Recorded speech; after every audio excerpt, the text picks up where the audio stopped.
और अफसोस तो इस बात का है कि विधायक भी बीजेपी का और बदरौली में दो दो बीजेपी के एमएलसी भी हैं, मगर वहां पर विकास के नाम पर कोई काम नहीं हुआ।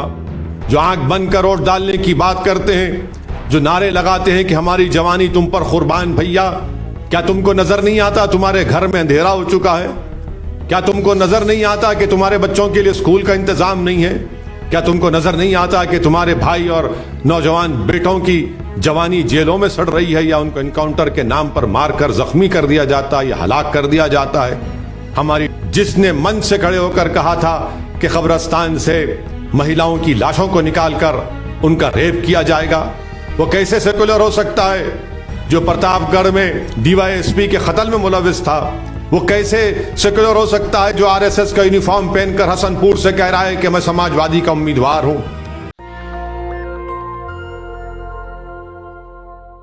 ये कमजोरों का, मजलूमों का इत्तेहाद है। ये उन लोगों का इत्तेहाद है जो इंसाफ की लड़ाई लड़ रहे हैं। ये उन लोगों का इत्तेहाद है जिनकी आवाज़ों को दबा दिया जा रहा है। ये उन लोगों का इत्तेहाद है जिनके नौजवानों के दिलों में और उनके सोच और फिक्र में ख्वाब है, और उनके दिलों में एक लावा पकड़ा है कि नाइंसाफ़ी के ख़िलाफ़ हमको मुत्तहिद होकर अपने हक़ को जमहूरी तरीक़े से मनवाना है। तो मेरी आप तमाम से गुजारिश है कि इस भागीदारी परिवर्तन मोर्चा को एक मौका दीजिए। आप अपने वोट से इनको कामयाब और कामरान करिए। मैं बदरौली के अवाम को बताना ज़रूरी समझता हूँ कि आपके पास बहुत से मसाइल हैं, और अफसोस तो इस बात का है कि विधायक भी बीजेपी का और बदरौली में दो दो बीजेपी के एमएलसी भी हैं, मगर वहां पर विकास के नाम पर कोई काम नहीं हुआ। अस्पताल नाम की कोई चीज़ नहीं। 100 बेड का अस्पताल ऐलान हुआ, सिर्फ 10 बेड बनाए गए, और बदरौली की जनता ये कहती है कि माबाकी 90 बेड के पैसे नेता लोग खा गए। अब बीजेपी इसका जवाब दे। जो हेल्थ सेंटर है, आप जानते हैं कि बदरौली में अगर कुत्ता काटता है या बंदर काटता है तो उसकी भी दवा वहां पर नहीं मिलती है। और जब से कोविड शुरू हुआ है, गवर्नमेंट के बसेस बंद हो गए हैं, और आपको एक बहुत बड़ा फाइनेंशियल और माशी बोझ उठाना पड़ रहा है। ऑटो में बैठकर गरीब जाता है अलीगढ़ को, तो एक रास्ता में अलीगढ़ जाने के लिए उसको कम से कम 50 से 100 रुपये देना पड़ता है। मेरे अजीज दोस्तों और बुजुर्गों, बदरौली की गयूर जनता, आप ये भी जानते हैं, मैं जानता हूं कि आपके पास जो सबसे बड़ी तकलीफ है वो ये है कि शुगर मिल की है। वो शुगर मिल जिसके सामान को वहां के बीजेपी के नेताओं ने स्क्रैप में बेचकर पैसे खा लिए, जिस शुगर मिल के लिए आप बोल रहे थे कि नहीं खोली जाए, अब तक भी वो नई शुगर मिल का नहीं खोला गया है। बेरोजगारी एक बहुत बड़ा मसला है। बेरोजगारी के ताल्लुक से बीजेपी वाले कहते हैं, झूठ कहते हैं, काम की कमी किसी के लिए नहीं है। तो बताओ कहां काम है? आप बीजेपी ने खुद बीजेपी के मिनिस्टर ने उत्तर प्रदेश के विधानसभा में कहा था, खड़े होकर कहा था कि उत्तर प्रदेश के बेरोजगार अनएम्प्लॉयड रजिस्टर में 33 लाख युवा के नाम लिखे हुए हैं। मेरे अजीज दोस्तों और बुजुर्गों, मेरे गयूर नौजवान साथियों, आज आप जानते हैं, मेरी इस बात से मुत्तफिक होंगे कि उत्तर प्रदेश में जो ग्रेजुएट हैं 50% से ज्यादा आज बेरोजगार है, नौकरी की तलाश में है। जो टेक्निकल एजुकेशन की डिग्री जिनके पास है 45% उनको नौकरी की जरूरत है। उन युवाओं को जो टेक्निकल डिप्लोमा और सर्टिफिकेट है 60% ऐसे हैं जिनको रोजगार की जरूरत है। बताइए बीजेपी के लोगों ने क्या किया? क्या युवाओं को नौकरी दी? कुछ नहीं किया। और सबसे अफसोसनाक बात यह है कि बदरौली जैसी विधानसभा को न इसको ब्लॉक और तहसील का दर्जा दिया गया, मगर बदरौली एक विधानसभा है। वाह बीजेपी वालों, तुमने बदरौली की जनता से वोट तो मांग रहे हो, मगर तुमने बदरौली को ना तहसील बनाया ना ब्लॉक बनाया। मेरी आप तमाम से दबन गुजारिश है कि 10 तारीख के दिन आप मजलिस के उम्मीदवार जनाब शाकिर अली साहब को अपने वोट देकर कामयाब करिए।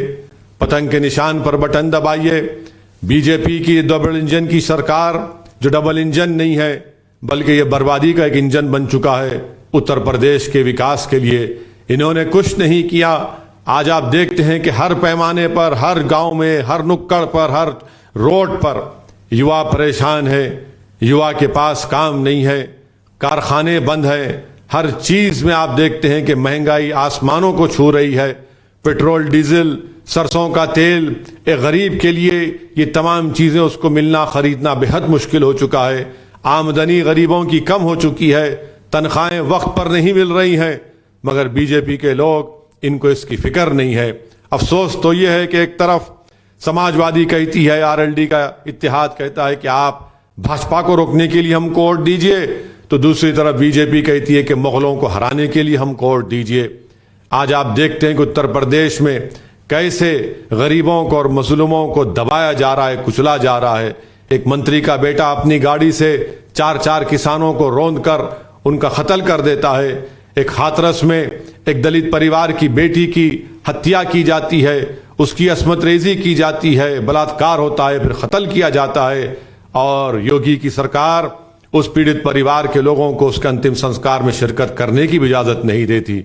मेरे अजीज दोस्तों और बुजुर्गों, दूसरी जानिब समाजवादी पार्टी और आरएलडी है। बताइए उन्होंने क्या किया? क्या बदरौली के नौजवान नहीं जानते कि दिसंबर 2016 में अलीगढ़ यूनिवर्सिटी के तालिब इल्मों ने, स्टूडेंट्स ने एहतजाज किया था नजीब के नहीं मिलने पर, नजीब के गायब होने पर। तो उस वक्त किसकी सरकार थी? अखिलेश की सरकार थी। उन नौजवान स्टूडेंट्स को खूब मारा और पीटा गया, उनके सर को फोड़ा गया, उनके हाथों को तोड़ा गया, कई नौजवान बच्चों का फ्रैक्चर आए एएमयू के, मगर अब तक आप देखते हैं कोई एक्शन नहीं लिया गया। वहीं पर समाजवादी और आरएलडी के लोग कहते हैं कि आंख बंद करके वोट दो। मैं आपसे अपील कर रहा हूं, आंख मत बंद करिए। मैं आपसे अपील कर रहा हूं कि पूरे होशो हवास में रहकर आप अपने वोट का इस्तेमाल करिए। मजलिस हिस्सेदारी की लड़ाई लड़ रही है। मजलिस हिस्सा चाहती है राजनीति में, मजलिस हिस्सा चाहती है आपके लिए तालीम में, शिक्षा में, हर मैदान में, जिंदगी के हर मैदान में मजलिस ये चाहती है कि आपको आपका हिस्सा मिले। बहुत हो चुका ये कहना कि तुम सिर्फ दरी बिछाओ, अब ना कोई दरी बिछाएगा और ना कोई नारा लगाएगा कि मेरी जवानी तुम पर कुर्बान भैया। मैं उन नौजवानों से अपील कर रहा हूं कि अपनी जवानी को ऐसी पार्टी और ऐसे नेताओं पर कुर्बान मत करो जो तुमको हमेशा के लिए पिछले 40 साल से तुमको इस्तेसाल कर रहे हैं, आपको तबाही और बर्बादी के दहाने पर ला कर रख दिए।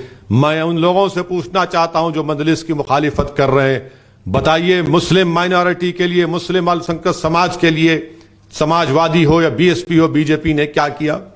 आप खुद बताइए कि सिर्फ 5% गवर्नमेंट में नौकरियां मुस्लिम माइनॉरिटी के हैं। बताइए कितने मुस्लिम माइनॉरिटी के पास 2 एकड़ जमीन है? सिर्फ 1%, 1.70% के पास 2 एकड़ जमीन है। आपको जानकर तकलीफ होगी कि सबसे ज्यादा बेरोजगारी युवाओं में किस में है? तो मुस्लिम समाज में है। आपको जानकर तकलीफ होगी कि आज आप देखते हैं कि सिर्फ 3% मुस्लिम युवा ग्रेजुएट होते हैं। सबसे ज्यादा ड्रॉप आउट रेट अगर होता है तो मुस्लिम परिवार के बच्चे और बच्चियों का होता है। कौन इसका जिम्मेदार है? मैं जिम्मेदार हूं। जो आंख बंद कर वोट डालने की बात करते हैं, जो नारे लगाते हैं कि हमारी जवानी तुम पर कुर्बान भैया, क्या तुमको नजर नहीं आता तुम्हारे घर में अंधेरा हो चुका है? क्या तुमको नजर नहीं आता कि तुम्हारे बच्चों के लिए स्कूल का इंतजाम नहीं है? क्या तुमको नजर नहीं आता कि तुम्हारे भाई और नौजवान बेटों की जवानी जेलों में सड़ रही है, या उनको एनकाउंटर के नाम पर मारकर जख्मी कर दिया जाता है या हलाक कर दिया जाता है? हमारी लड़ाई हिस्सेदारी की लड़ाई है। हम जमहूरियत को, भारत के संविधान को मजबूत करना चाहते हैं। मेरी आपसे दरमंदाना अपील है कि आप मुत्तहिद हो जाइए और जनाब शाकिर अली साहब जो मजलिस के प्रत्याशी उम्मीदवार है उनको कामयाब और कामरान करिए। समाजवादी के नेता अखिलेश यादव हर अपने अल्पसंख्यक समाज के नेताओं को एक लॉलीपॉप देकर रवाना कर दे रहे हैं, टिकट भी काट रहे हैं और कह रहे हैं कि तुमको एमएलसी बना दिया जाएगा। क्या 500 लोगों को एमएलसी बनाएंगे? याद रखिए, आपने एक बहुत नुकसान उठाया है।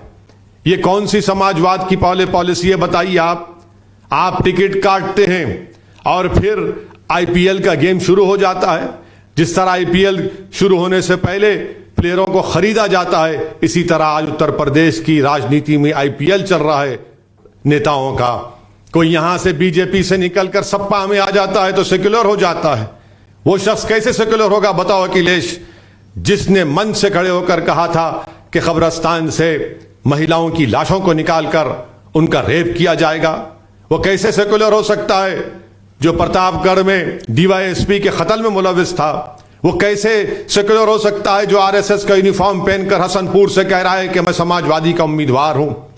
बताइए आप, ये आईपीएल का एक क्रिकेट मैच शुरू होने से पहले जो खिलाड़ियों को उनका हर राज होता है, खरीदो फरोख्त होती है, आज इसी तरह से हमको ठगा जा रहा है। मेरी आपसे गुजारिश है कि 10 तारीख के दिन आप अपना एक अकॉर्ड मजलिस के पतंग के निशान पर बटन दबाइए और इंशाअल्लाह ताला अगर इलेक्शन कमीशन इजाजत देता है जलसों की तो यकीनन इंशाअल्लाह ताला बदरअली को मैं आऊंगा, आपसे मुलाकात करूंगा। बहुत बहुत शुक्रिया। नेशनल दस्तक की आपसे गुजारिश है कि अगर इसको बचाना चाहते हैं तो नेशनल दस्तक को सब्सक्राइब करने के लिए रेड कलर के सब्सक्राइब बटन को दबाएं, फिर बेल आइकन की घंटी दबाएं। नेशनल दस्तक को बचाने के लिए बहुत जरूरी है कि हर खबर को शेयर करें, लाइक करें, कमेंट जरूर करें।